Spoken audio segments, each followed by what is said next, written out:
Satan blinds the minds of people by unbelief. అవిశ్వాసం ద్వారా సైతాను ప్రజల యొక్క నేత్రాలకు గుడ్డితనం కలుగజేశాడు. That means they see something in the word of God and they don't believe it.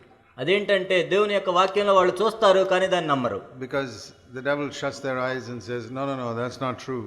ఎందుకంటే సైతాను వాళ్ళ కన్నులకు గుడ్డితనం కలుగజేసి అది నిజం కాదు అని చెప్తాడు. From the beginning of time, ఆరంభం నుండి కూడా, from the time of Adam and Eve, ఆదాము హవ్వల కాలం నుండి కూడా, whatever God says, the devil says, no, it's not true.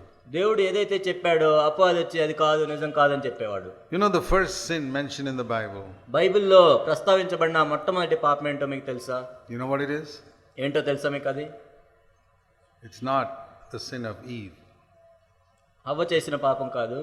Many people think Eve's sin is the first sin mentioned in the Bible. అనేక మంది అనుకుంటారు హవ్వ చేసిన పాపమే మొట్టమొదటి పాపంగా ప్రస్తావించబడింది బైబిల్లో అని. No. కాదు.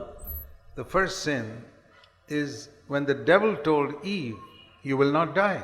నీవు చనిపోవు అని అపవాది చెప్పినప్పుడు అవ్వకు అదే మొట్టమొదటి పాపము. So the first sin in the Bible was the devil telling a lie. బైబిల్లో ప్రస్తావించబడిన మొట్టమొదటి పాపం ఏంటంటే అపవాది అబద్ధం చెప్పడం. It's based on that Eve disobeyed God. దాన్ని ఆధారం చేసుకొని హవ్వ దేవునికి అవిధేయత చూపించింది. Because the first question the devil asked Eve was, has God really said this? మొట్టమొదటి ప్రశ్న ఏంటంటే అపవాది అడిగింది, దేవుడు నిజంగా చెప్పాడా? Genesis 3 verse 1. Adikandam 3:1. Has God said? దేవుడు దీన్ని నిజంగా చెప్పాడా? When he asks a question like that, he is trying to put some doubt into Eve's mind. అపవాది ఆ విధంగా ప్రశ్న అడిగి హవ్వ మనసులో ఒక అనుమానాన్ని నాటాడు.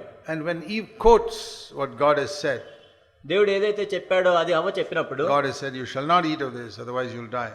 ఈ వృక్ష ఫలములు తినకూడదు, తింటే మీరు చనిపోతారు అని హవ్వ చెప్పింది. What does the devil say? అపవాది ఏం చెప్పాడు? You will not die. మీరు చావనే చావరు. That is the first sin mentioned in the Bible. బైబిల్లో ప్రస్తావించబడిన మొట్టమొదటి పాపం అది. You must not forget this. దీన్ని మీరు మర్చిపోకూడదు. That right from the beginning, ఆరంభం నుండి కూడా, the devil always makes you doubt the word of God. దేవుని యొక్క వాక్యాన్ని అనుమానించేటట్లు చేస్తూనే ఉన్నాడు అపవాది. And when you quote the word of God, he'll say, no, it's not like that. నీవు దేవుని యొక్క వాక్యాన్ని చెప్పినప్పుడు లేదు అది ఆ విధంగా కాదు. No, it won't happen like that. ఆ విధంగా జరగదు. And multitudes of believers are falling for the same thing that Eve fell for. హవ్వ దేంట్లో అయితే పడిపోయిందో అనేక మంది విశ్వాసులు దాంట్లోనే పడిపోతున్నారు. I can give you a few examples. కొన్ని ఉదాహరణలు నేను మీకు ఇవ్వగలను.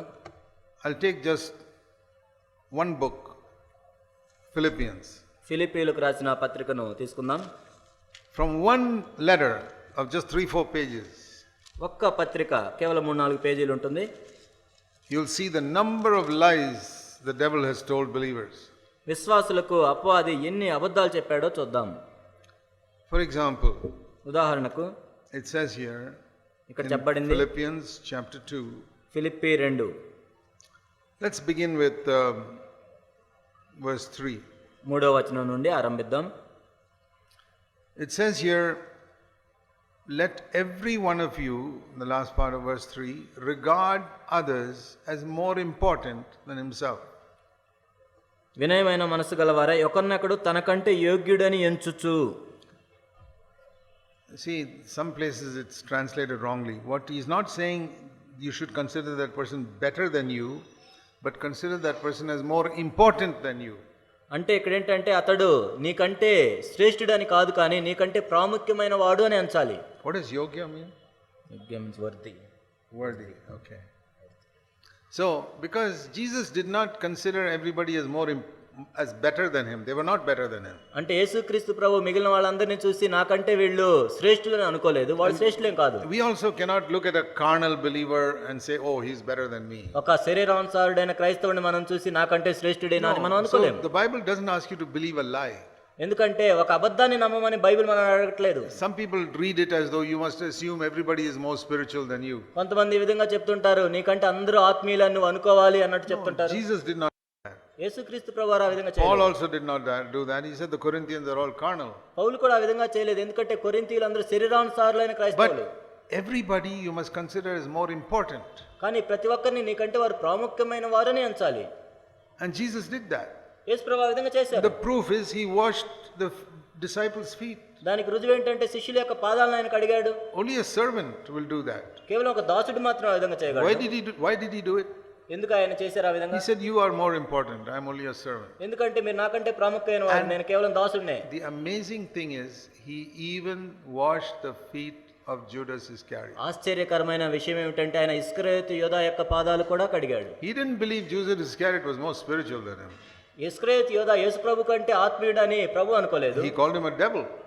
అపవాది అని పిలిచాడు. But as a human being, Jesus said, I am your servant. కానీ ఒక మనిషిగా నేను నీకు దాసుడిని అని చెప్పాడు. So that teaches us that even if you are the most spiritual person in the world, you take the attitude of a servant even towards unbelievers.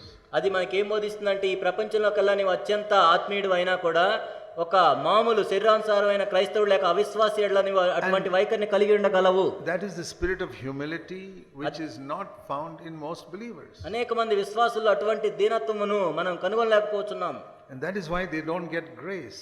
అందుకే వాళ్ళు కృపను పొందుకోలేకపోతున్నారు. Because God gives grace only to the humble. ఎందుకంటే కేవలం దేవుడు దీనులకు మాత్రమే కృపను అనుగ్రహించగలడు. One mark of humility is you consider other people as more important. దీనత్వానికి ఒక గుర్తు ఏంటంటే ఇతరులను నీవు నీకంటే ప్రాముఖ్యులుగా ఎంచుతావు. But you know, in our minds, if we have been believers for some time, we begin to think we are very important people. మన మనసులో ఏమనుకుంటామంటే మనం కొన్ని సంవత్సరాలుగా విశ్వాసులుగా ఉంటే నేను ఎంతో ప్రాముఖ్యమైన వాడిని అనుకుంటాం. That is the devil who puts that into your mind. ఆ తలంపులు పెట్టేది అపవాదే నీ మనసులో. So the devil will say, అపవాది ఈ విధంగా చెప్తాడు, just like he told Eve, అవ్వకు చెప్పినట్లుగా, has God really said that you must consider others more important? ఇతరులు నీకంటే ప్రాముఖ్యంగా ఎంచమని దేవుడు నీతో నిజముగా చెప్పినా? And you say, yes, it is written like that, Philippians 2:3. అవును, ఫిలిప్పీ 2:3 ఆ విధంగా చెప్పబడిందని అంటాం. And what does the devil tell Eve? మరి అపవాది అవ్వకి ఏం చెప్పాడు? No, it's not like that. లేదు ఆ విధంగా లేదు. So same thing he'll tell you. అదే విషయం నీతో చెప్తాడు. No.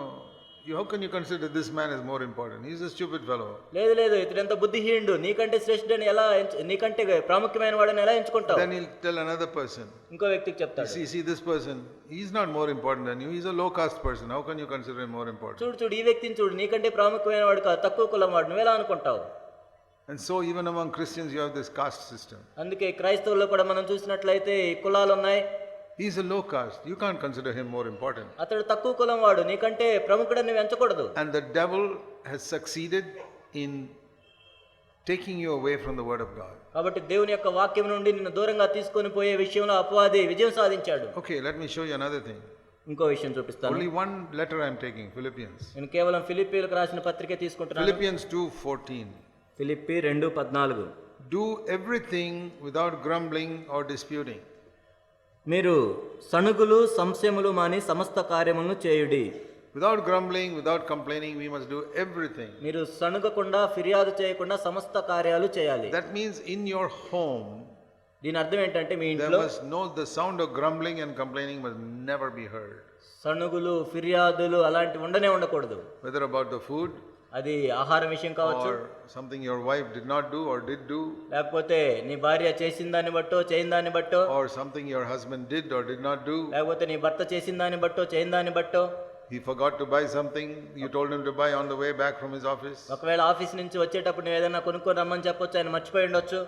It's okay, the world is not going to collapse because he did not buy that thing. సరే, ఆయన అది కొనుక్కొని రాలేదు కాబట్టి ప్రపంచం అంతా కూలిపోదు. Can you imagine what a home yours will be if there is no grumbling or complaining, just that one commandment, if you obey? చూడండి, ఈ ఒక్క ఆజ్ఞకు మీరు ఇదే చూపించినట్లయితే, సణుగు ఫిర్యాదులు లేకుండా మీ ఇల్లు ఉన్నట్లయితే మీ ఇల్లు ఎలా ఉంటుందో ఊహించుకోండి. Your home will almost be like heaven. మీ ఇల్లు దాదాపుగా పరలోకం వలె ఉంటుంది. You think the devil wants that? అపవాది మీరు ఆ విధంగా ఉండాలని కోరుకుంటున్నాడా? No. లేదు. So when you quote the verse like this, ఈ విధమైన వచనాన్ని మీరు చెప్పినప్పుడు, the devil says, has God really said that you must do everything without grumbling and complaining? అపవాది అంటాడు, నిజంగా మీరు అసలు సణుగులు ఫిర్యాదు లేకుండా సమస్త కార్యాలు నిజంగా చేయాలా? You say, yes, Philippians 2:14 says that. అవును, ఫిలిప్పీ 2:14 ఆ విధంగా చెప్పబడింది. And like he told Eve, no, it doesn't really mean that. అవ్వకి చెప్పినట్లు మీకు అసలు దాని అర్థం అది కాదు. That is impossible. అది అసాధ్యం. In this wicked world, how can you do that? ఈ దుష్ట లోకంలో మనం ఏ విధంగా చేయగలం? Don't take this word of God and all so seriously. దేవుని వాక్యాన్ని మరీ నువ్వు అంత తీవ్రంగా తీసుకోవాల్సిన పని లేదు. When it says all things, it means generally speaking, don't grumble or complain. సమస్త కార్యములు అంటే అసలు మామూలుగా ఎప్పుడు సనగకూడదని. It doesn't mean all things. అంటే అన్ని అని కాదు. That means once in a while you have to complain because so many things are wrong in the world. ఒక్కసారి మనం సనగొచ్చు, ఫిర్యాదు చేయొచ్చు, ఈ లోకంలో అన్ని సరిగా జరగవు. All things does not mean all things. సమస్త కార్యాలు అంటే నిజంగా సమస్తం అని కాదు. Okay, then we go further. ఇంకా ముందుకు వెళ్ళినట్లయితే Then we read in Philippians 4 and verse 4. Philippi 4:4 Rejoice in the Lord always. ఎల్లప్పుడూ ప్రభువునందు ఆనందించుడి. And the devil says, you mean you should be all the time rejoicing? అప్పుడు అవ్వ చెప్తాడు, ఎల్లప్పుడూ ఆనందించాలా? And there are so many problems in the world. ఈ లోకంలో చూస్తే మనకు అనేక సమస్యలు ఉంటాయి. And you tell the devil that the word of God is not saying we must rejoice in our circumstances. Rejoice in the Lord. అప్పుడు మన అపవాదికి ఈ విధంగా చెప్పాలి, నీ పరిస్థితులను బట్టి ఆనందించమని బైబిల్లో లేదు, ప్రభువునందు ఆనందించమని ఉంది. He doesn't change. ఆయన మారడు. So we can rejoice in him always. కాబట్టి ఆయన యందు మనం ఎల్లప్పుడూ ఆనందించాలి. Yeah, the devil says, but you got to think about your circumstances also. కానీ అపవాది చెప్తాడు, అవును కానీ నీ పరిస్థితులను కూడా చూడాలి కదా నువ్వు. So don't take all this seriously. ఇదేదో అంత తీవ్రంగా తీసుకోవద్దు. And so we accept a life where we are grumbling, complaining, కాబట్టి అబద్ధాన్ని మనం నమ్మి సనుగుతాం, ఫిర్యాదులు చేస్తాం, looking down on others because of their caste or their intelligence or anything. వేరే వాళ్ళని తక్కువగా చూస్తాం, వాళ్ళ తెలివితేటలను బట్టో కులాన్ని బట్టో. And the joy also goes out of our life. అప్పుడు మన జీవితం నుంచి సంతోషం, ఆనందం పోతుంది. Because the devil has taken away the word of God like he took it away from Eve. ఎందుకంటే అపవాది నీ దగ్గర నుండి దేవుని వాక్యాన్ని తీసివేశాడు, అవ్వ నుండి ఏ విధంగా తీసివేశాడు. Okay, let's go to another verse. ఇంకో వచనాన్ని చూద్దాం. Verse 6.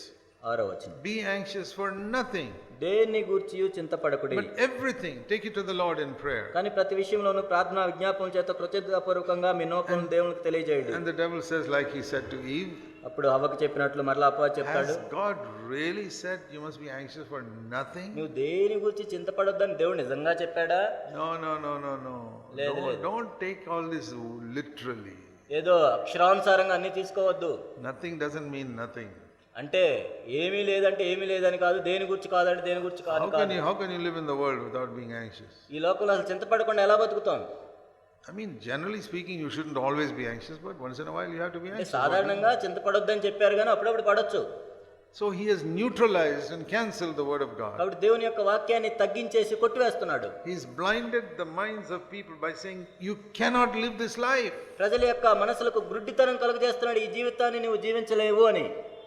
That means you don't believe this is possible. అంటే ఇది సాధ్యమని నీవు నమ్మలేకపోతున్నావు. That is what it means. He has blinded the minds of the unbelieving. అది మనం విశ్వసించకుండా మన కన్నులకు గుడ్డితనం కలుగజేయటం అంటే అది. That is the unbelieving believers. కాబట్టి విశ్వాసులు అవిశ్వాసం కలిగినట్టు.